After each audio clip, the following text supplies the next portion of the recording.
I had always dreamed of climbing the corporate ladder. When I finally landed my dream job at Crestwood Technologies, I thought I had everything I needed to feel secure, to feel successful. This was it, the position I had worked for, sacrificed, for was finally mine. I had given everything to this place.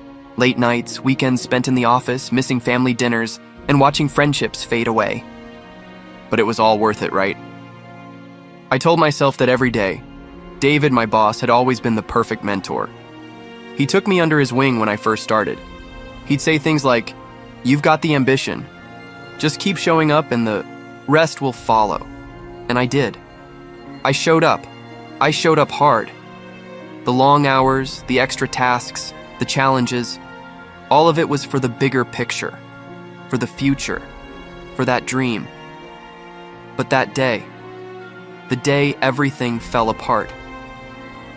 I walked into the office ready to tackle another project, another milestone. The elevator ride felt like any other, the usual hum of background noise in my ears. But when I stepped off, something felt off.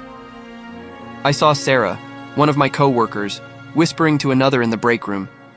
She looked at me for a moment, and then quickly turned away, her expression unreadable. I shook it off. Maybe I was just paranoid. But when I saw David's door slightly ajar and no one else in the office, I felt a chill run down my spine. "David," I called, stepping inside. He was sitting behind his desk, his face buried in a few papers. The way he looked up, that split-second hesitation, told me everything I needed to know. "Sit down, please," he said, motioning to the chair across from him. His voice was calm, too calm. I sat, trying to hide the unease crawling up my throat. "What's going on, David?" "I'm afraid we have to let you go," he said flatly. The words didn't sink in at first. My brain was just trying to process the noise. "Wait, what?" "You're being let go," he repeated. There was no apology in his voice, no remorse, just a simple, factual statement, as if I was just another name on a list. "We're restructuring and, well, it's not working out." I could feel my pulse quicken, my breath caught in my chest. "Restructuring?" I barely managed to get the words out. "What about all the work I've done, the late nights? I've been giving my all to this company." David leaned back in his chair, looking at me like I was a stranger. "Look, it's nothing personal. It's business." It felt like the room was spinning. Nothing personal? How can it not be personal? I've put everything into this job, my life. "I know," he interrupted. "But sometimes sacrifices have to be made." Sacrifices? I could barely hold back my frustration. I'm the one who's been sacrificing. What about you? What about all those times you promised me more responsibility, more opportunities? I'm sorry, but it's final. You need to clear out by the end of the day. That was it. The final blow. The crushing realization hit me like a punch in the gut. I had been played. I had been loyal, worked my ass off, and for what? To be tossed aside like I was nothing. The person I thought had my back, the one who'd mentored me, had just pulled the rug out from under me. He never even looked sorry. I stood up, trying to control the trembling in my hands. "You've made a mistake, David. You have no idea what you've just done." David didn't even flinch. "I'm sure you'll land on your feet," he said, brushing off my anger like it was nothing. I could feel the walls closing in, my chest tightening as the weight of it all hit me. As I walked out of his office, all I could think about was how easily I had been discarded. I felt lost, like I didn't know who I was anymore without this job, without this dream. Why me? Why did I have to be the one who got pushed aside? What? Had I done wrong? The thought kept running through my mind over and over as I packed up my things. Was I just another pawn in David's game? Or had I been foolish to trust him? I glanced at my phone. The email from HR was already there, formal and emotionless. "Your position has been terminated." I took a deep breath and walked out of the building, each step heavier than the last. This wasn't just about losing my job. This was about losing everything I'd worked for, everything I'd believed. In and David? He had just made the biggest mistake of his life. The sting of losing my job didn't fade. It grew sharper with every passing minute. It wasn't just any job, it was the job, the one I had worked my entire life for. I couldn't even look at the office building without feeling a rush of humiliation, like I had been thrown away like trash. It didn't feel real. How could this happen? I had given everything for that place. The day after I got fired, I couldn't concentrate on anything. My mind kept racing, David's cold, emotionless voice echoing in my ears. It's just business, nothing personal. The words played over and over in my head like a broken record, and I couldn't shake the feeling of being discarded. That afternoon, I ran into Sarah at a cafe near the office. I hadn't spoken to her much, but we'd exchanged pleasantries in the break room before. She waved me over with a hesitant smile, but her eyes were heavy with something I couldn't quite place. "Hey, are you okay?" she asked, pulling out a chair for me to sit down. I sat, not even sure how to respond. "I don't know. I'm still trying to process everything. I thought I was doing everything right. I thought David believed in me." Her eyes flickered, with discomfort. She hesitated for a moment before speaking. "Listen, I know why he let you go." My heart stopped. "What do you mean?" She looked around, making sure no one was listening before leaning in. "It's his nephew. He's the one David's bringing in. You know, the one who doesn't know anything about the job. I'm sure you've seen him around." "What?" My voice came out strangled. "His nephew? But I've been here for years. I've worked my ass off and he's bringing in some unqualified kid?" "I'm sorry," Sarah said, her voice low. "It's all about control. The kid doesn't know anything, but David can pull his strings. He's easier to manipulate. That's why he needed you out of the picture." I couldn't believe what I was hearing. The betrayal hit me harder than any of David's cold words. It wasn't just a job. David had never been my mentor. He had never cared. I had been just another stepping stone, something disposable to make room for his own blood. I could feel the anger building up inside me, hot and suffocating. My hands clenched into fists on the table. "He fired me for his nephew?" "I'm sorry," Sarah whispered again, clearly feeling guilty for being the bearer of such bad news. I stood up abruptly, the chair scraping loudly against the floor. I can't believe this. I trusted him. My voice was rising now, shaking with the emotions I was barely holding in. I gave everything for that place. And for what? To be replaced by some kid? "Don't take it personally," she said, but I could hear the pity in her voice. I shook my head, my vision blurring with rage. "He's my boss. He should have trusted me. He promised me a future at that company." "Look, I'm sorry," Sarah said again, standing up. "I didn't mean to upset you." But she had already done it. She had torn down the last thread of loyalty I had for David. It wasn't just the job. It was everything I believed in. Everything that I had worked for was just a facade. I had been played. I walked out of the cafe without saying goodbye. My mind was spiraling. I could barely keep it together as I made my way to the parking lot. The rage inside me was like a fire, spreading, burning everything in its path. I couldn't just let this go. I wouldn't. I pulled out my phone, dialing. My best friend Mike. He answered on the first ring. "Hey man, you all right?" Mike asked, his voice laced with concern. "No," I said, my voice tight. "I've been stabbed in the back. I've been played. David fired me so his nephew could take my place." There was a pause on the other end. "Wait, what? That's messed up, man. I don't know what to do. I can't just let this go. I need to do something. I don't care what it takes. He's going to regret this. I'll make sure of it." "I get it, man," Mike said, his voice low. "But don't make any rash decisions. Let the anger settle first. You can't think clearly when you're this pissed." "I don't care," I snapped, the heat rising in my chest again. "He's ruined everything. He can't get away with this." All right. Just think about it, okay? Don't do anything stupid." I ended the call before Mike could say anything else. His advice didn't matter. I wasn't thinking straight, I knew that. But I also knew one thing. I wouldn't let David get away with this. I wasn't just going to walk away and forget. Not this time. My mind was already racing with ideas, with plans. I didn't need to rush. I would figure this out. But David would pay, and I would make sure he never forgot who he had wronged. It's been weeks since I was fired, weeks of replaying everything in my mind. I could have stayed angry, bitter, wallowing in the unfairness of it all. But I wasn't going to be that person.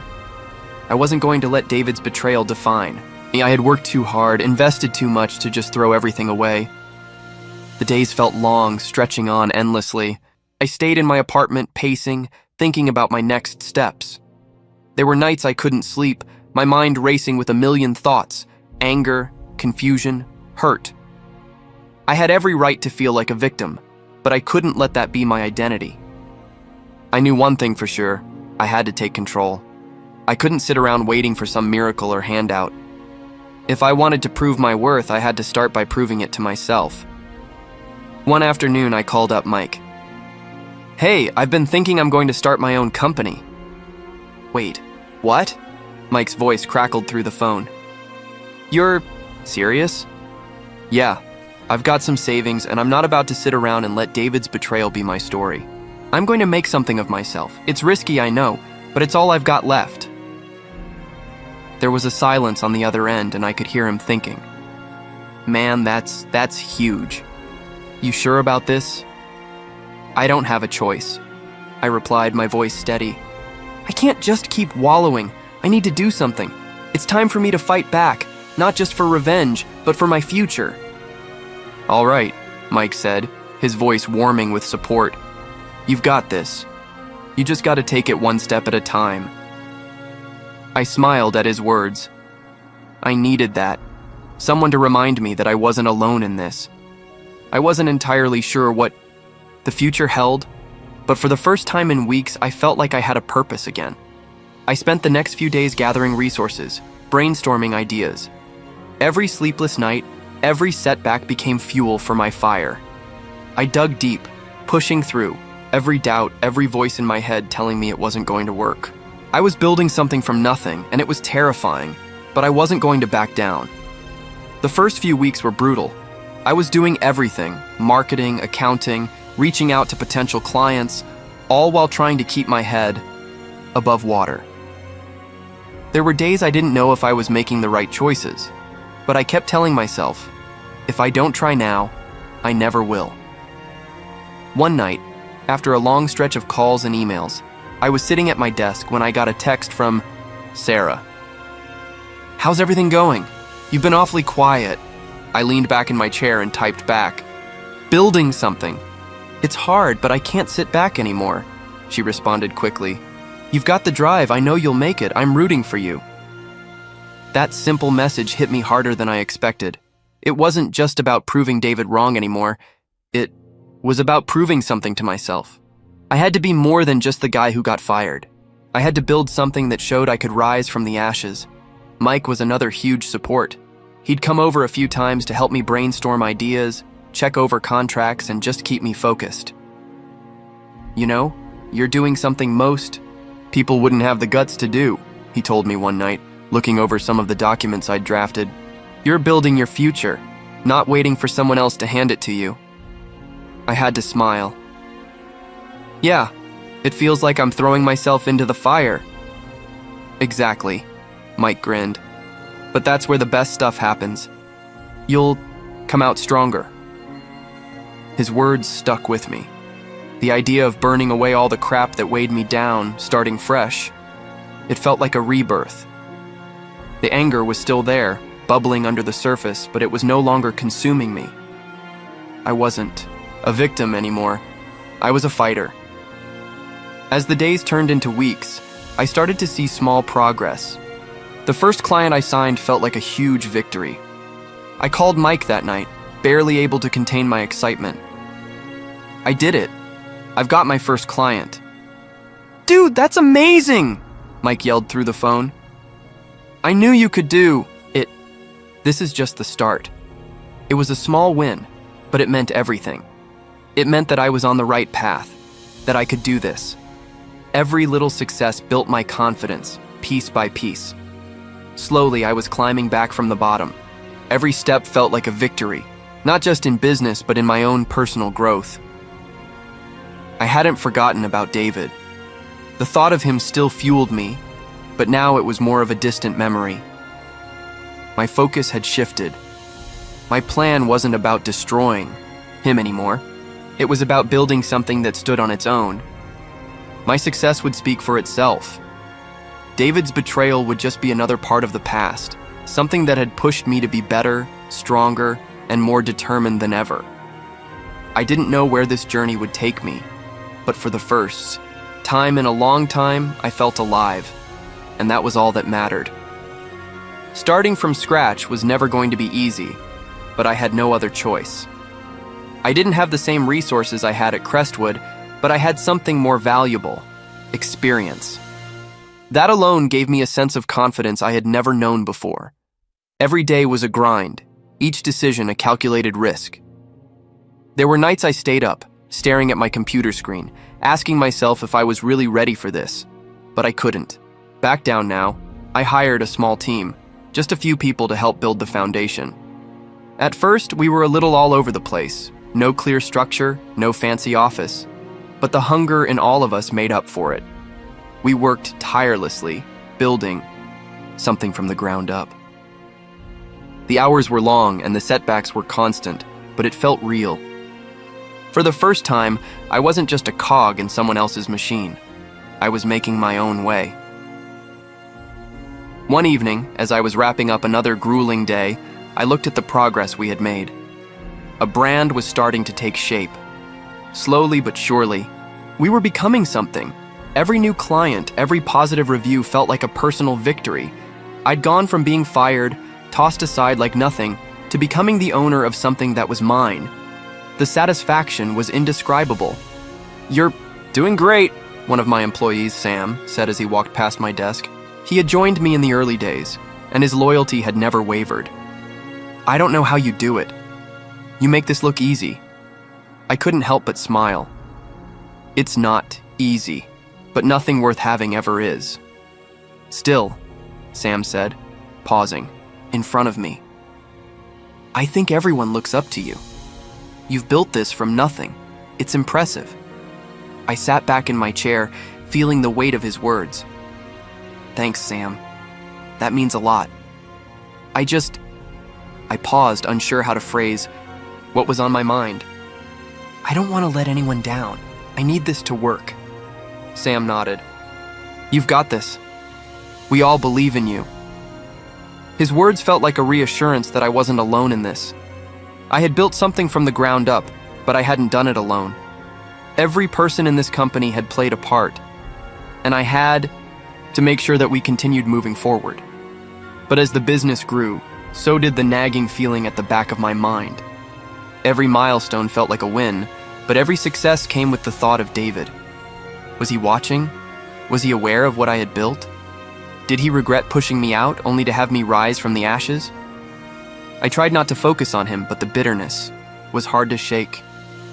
Every time I looked at my team, every time I saw our company growing, I couldn't help but think of the man who had fired me, the man who had used me and discarded me like a piece of trash. I had moved on in a sense, but the wound of betrayal was still there, festering. It wasn't until I got the invitation that everything came crashing back. A networking event. The kind of event where the city's top professionals gather. I knew David would be there. It was practically a guarantee. The moment I saw the email, a flood of emotions hit me. Anger, curiosity, and a strange sense of pride. My initial reaction was to decline. I didn't need him to see me. I didn't need his approval. But as I stared at the invitation, something inside me shifted. Was I ready to face him? Was I ready to show him how far I had come? The old me, before the betrayal, would have backed down, would have avoided him at all costs. But now I wasn't the same person. I had a company, a team, and a life I had, built from the ground up. This was my world now, and if David wanted to see it, then he could. The event was in a couple of days. My stomach churned at the thought of seeing David again, but I knew it was time to face him.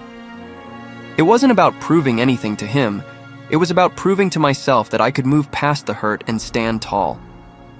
As the day of the event drew closer, I couldn't help but wonder how he would react when he saw me. Would he even recognize me? Would he feel guilty for what he did? Or would he still see me as just a pawn in his game?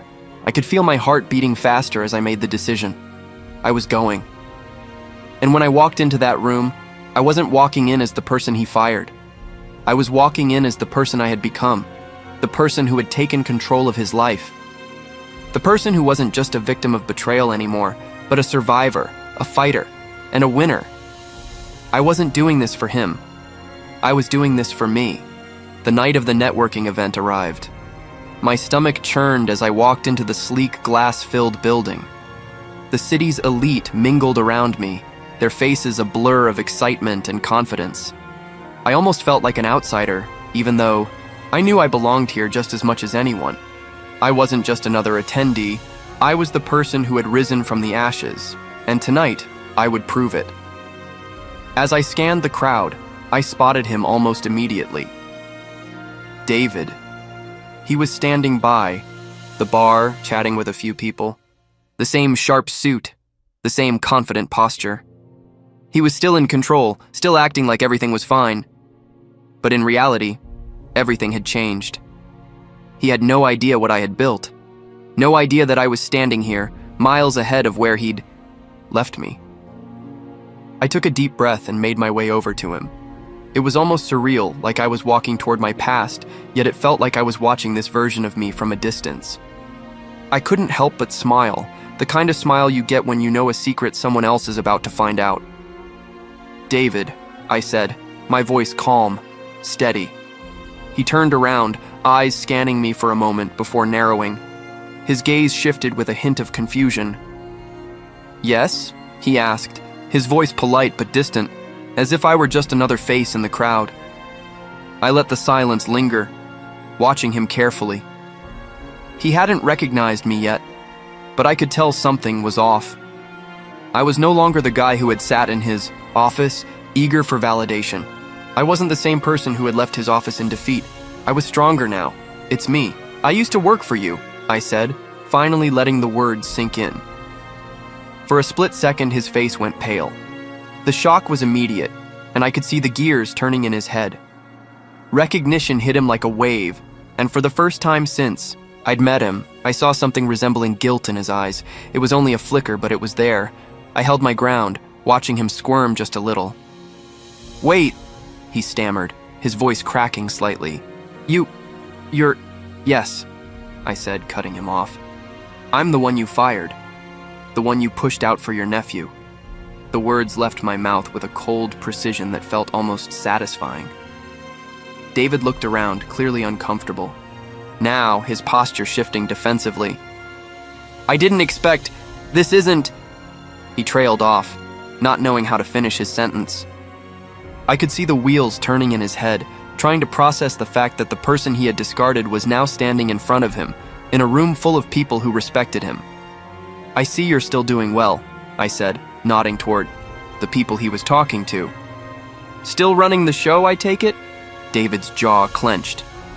"Yes, well, things have been fine," he said, but there was a hesitation in his voice now.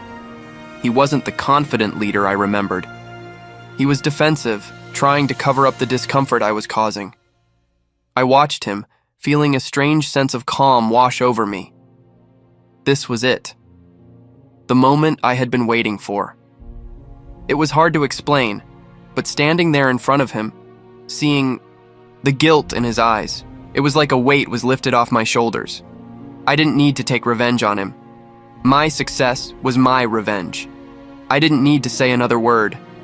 I had already won in a way he would never understand. But even so, I wasn't done yet. There was one last thing I needed to do, something that would remind him of the power he once had over me, and how I had taken it back. "David," I said, stepping closer. His eyes met mine, wary now, as if expecting something more.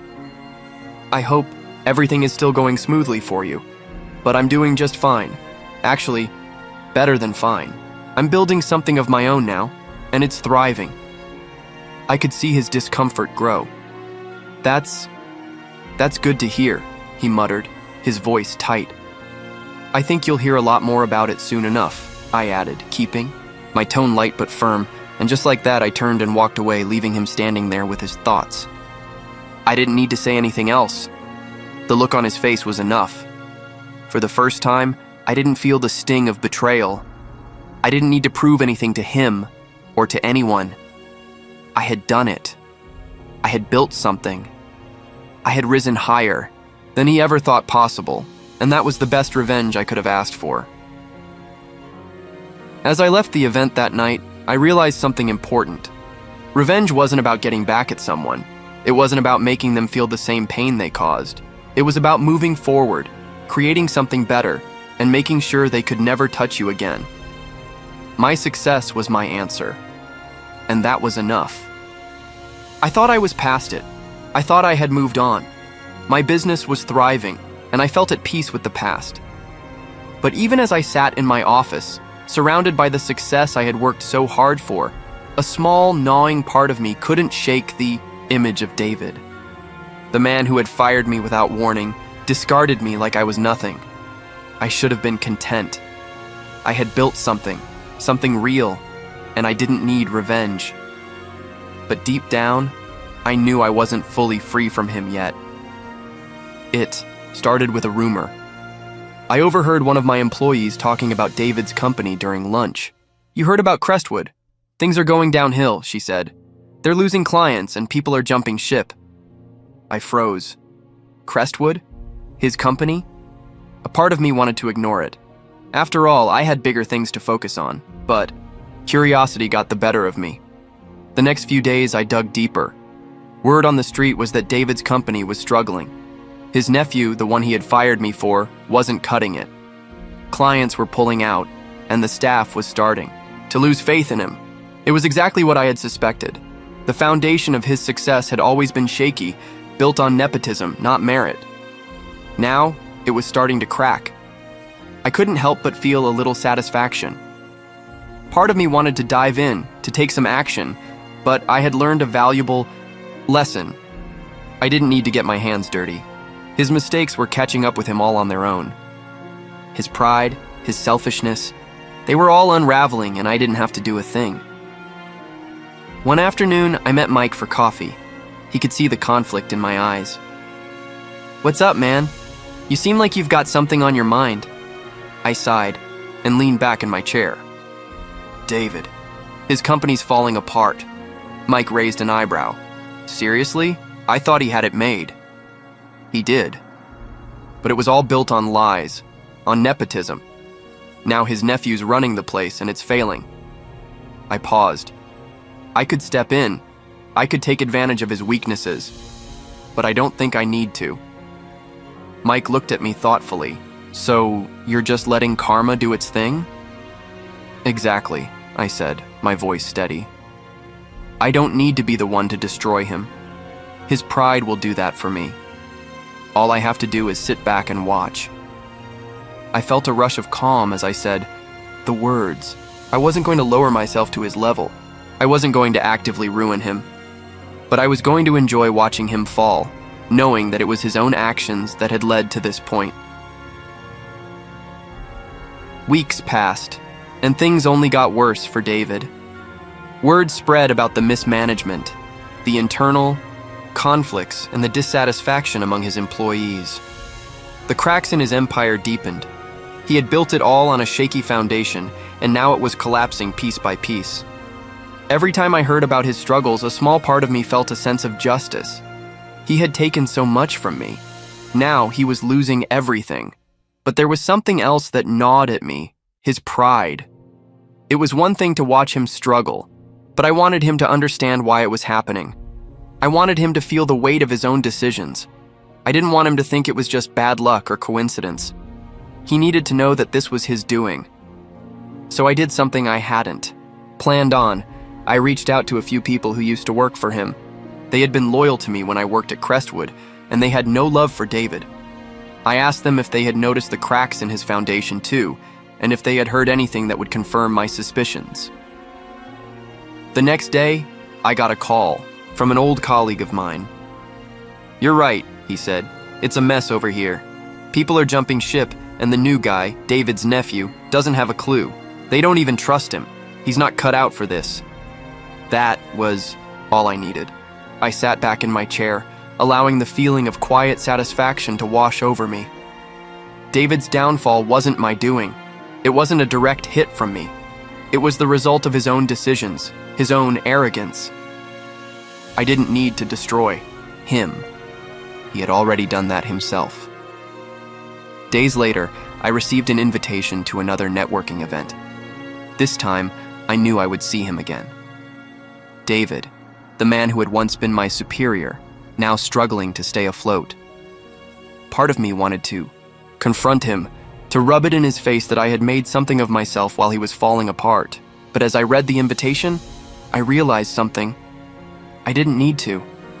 His failures were louder than any words I could say.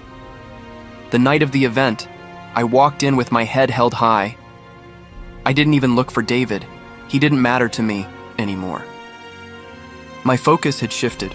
I was successful, I was thriving, and I had built something from nothing. That was my victory. But as the night went on, I couldn't resist the temptation to see him. He was standing in the corner talking to a small group of people. The look in his eyes when he saw me told me everything I needed to know. He knew. He knew exactly what had happened. He knew that I had risen while he had faltered, and for a brief moment, I saw the guilt in his eyes again. I didn't approach him. I didn't need to.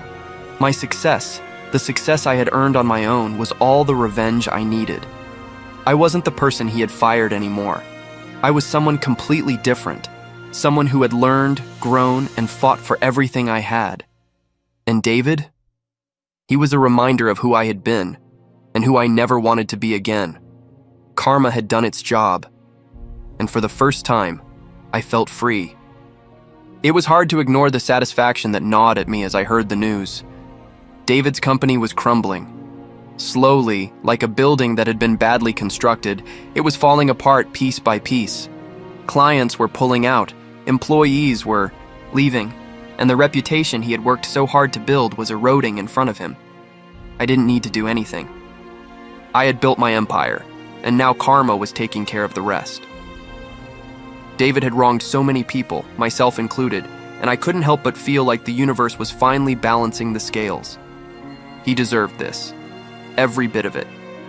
But as I sat in my office, going over the latest projections for my own company, I got a call that I wasn't expecting. "Hello?" I answered, already knowing who it was. "Hey, it's David." His voice sounded different, worn down, desperate.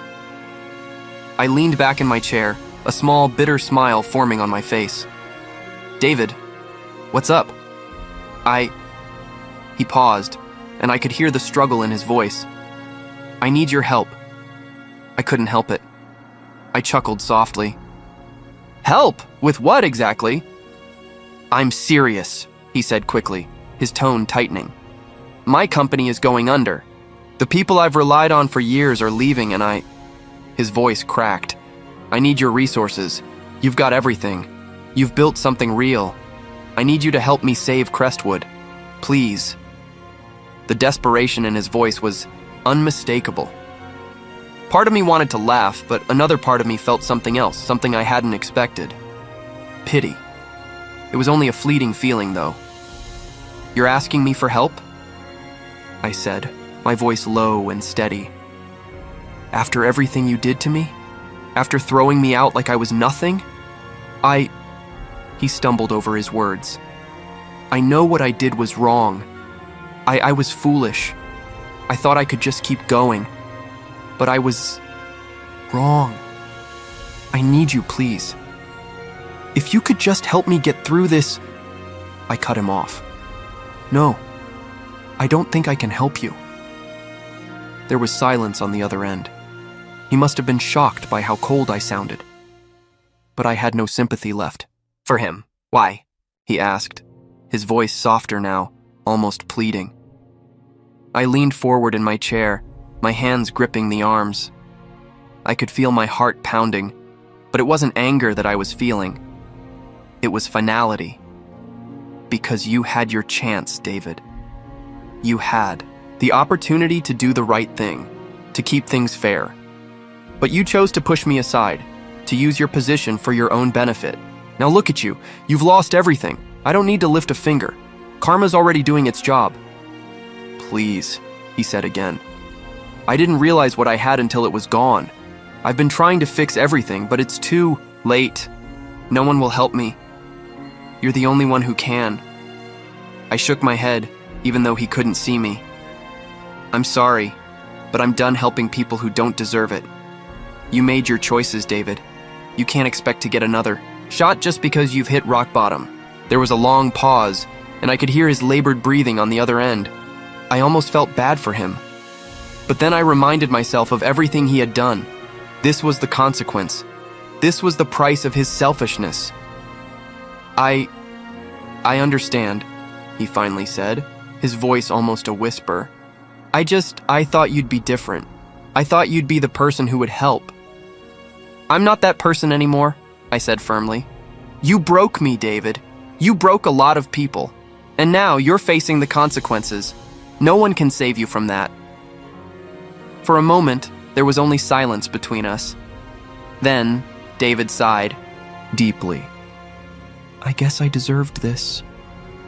You did, I replied, my voice cold but steady. And now you're going to have to live with it. I didn't say anything more. I didn't need to. He had nothing left to say to me. He had asked for help, but it was too late. His pride, his selfishness, his lack of foresight, it had all caught up with him. As I hung up the phone, I felt a strange sense of peace wash over me. I had no desire to destroy him. I didn't need to. The real victory was that I had moved on, that I had built something for myself. And in the end, that was the most satisfying payback I could have ever asked for. I wasn't the person I was before. I was stronger now, wiser. I wasn't bound by the past, and I didn't need to seek revenge. Life had already handed him the consequence of his actions, and that was enough for me. The day had finally arrived. I stood backstage, feeling the familiar mix of excitement and nervousness that always came before a big moment. But this time, it was different. This time I wasn't just hoping for success. I knew it was mine. The company I had built from nothing was about to launch, and I had no doubts. People who had once doubted me were now my supporters. They had seen the work I'd put in, the sacrifices I'd made, and now they were here to witness the fruit of that labor. I looked over the crowd from behind the curtain. The room was filled with a buzz of conversation, the kind you hear when people are impressed and excited. I smiled to myself. This wasn't just another event. This was the culmination of everything I had worked for, everything I had fought through. It wasn't just about success. It was about proving to myself that I was worthy of everything I had achieved. I took a deep breath and walked out onto the stage. The crowd fell silent as I took my position behind the podium. My heart pounded, but I didn't let it show. I looked out over the room, taking in the faces of the people who had believed in me, who had supported me when I had nothing to give in return. I could feel the weight of their expectations, but instead of feeling pressure, I felt pride. This was my moment. Thank you, I began, my voice steady but full of emotion. Thank you to each and every one of you for being here today. This company, this dream, would not have been possible without your support. And to those who thought I wouldn't make it, who thought I was just another person chasing a pipe dream, this is for you too. A few people in the crowd laughed lightly, and the energy shifted. They knew exactly what I was talking about. I had spent so many years trying to prove myself, trying to get people to see that I wasn't just another failure. I wasn't just the guy who got fired by his boss. I was more than that. And now, standing here in front of them, I had made it. Continued my speech, feeling the weight of every word, knowing that this was my redemption. But as I spoke, my eyes instinctively wandered toward the back of the room. And there he was, David. He was standing off to the side, a few feet away from the crowd, his face a shade of red that told me everything I needed to know. His posture was rigid, his hands clasped together, but I could see it in his eyes. The shame. He had come, hoping to find some sort of redemption, but there was no redemption here for him. Not anymore. I had to force myself to keep my focus on the speech, but my eyes kept drifting back to him. The crowd cheered as I finished my last words, but all I could hear was the pounding of my own heart. It wasn't victory that I was feeling. It wasn't the rush of success, it was something more complex. I had reached the point where I didn't need revenge anymore. I didn't need to rub it in David's face that I had won, but I couldn't ignore the fact that, in this moment, I had everything he could never have. I turned away from the podium and walked down the stairs, making my way toward the exit. As I passed David, I stopped just for a moment. He looked up. At me, his face an open book. Regret, shame, and fear all written there. He opened his mouth as if to say something, but I didn't give him the chance. "Good luck, David," I said, my voice calm but firm. "You're going to need it." I didn't wait for his response. I didn't need to. He was already defeated. And I was done with him. I made my way outside where the fresh air hit me like a wave. The event had been a success. More than that, it had been a triumph. And as I stood there, taking it all in, I realized something important. I didn't need revenge anymore. My success was all the satisfaction I would ever need. David would always be stuck in his own cycle of pride and mistakes.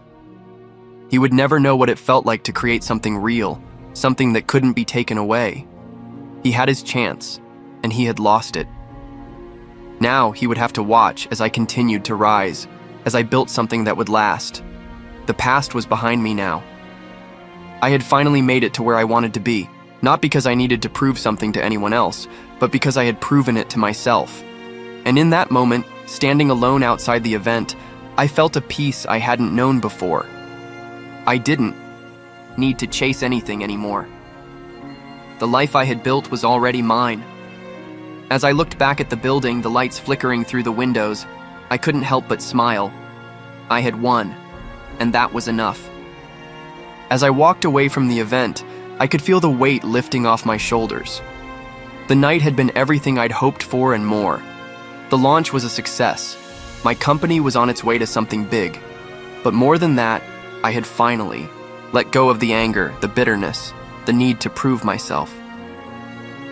The cool night air hit my face as I walked down the empty street, the sounds of the city buzzing in the distance. I didn't rush. I didn't need to. I wasn't running anymore. I was at peace with where I was, and that felt good. I kept thinking about the journey, the betrayal, losing my job, watching David's smug face as he thought he had won. But somewhere, along the way, I'd changed. I had been so consumed by anger that I couldn't see it at first. But now, standing on the edge of it all, I realized what I'd gained.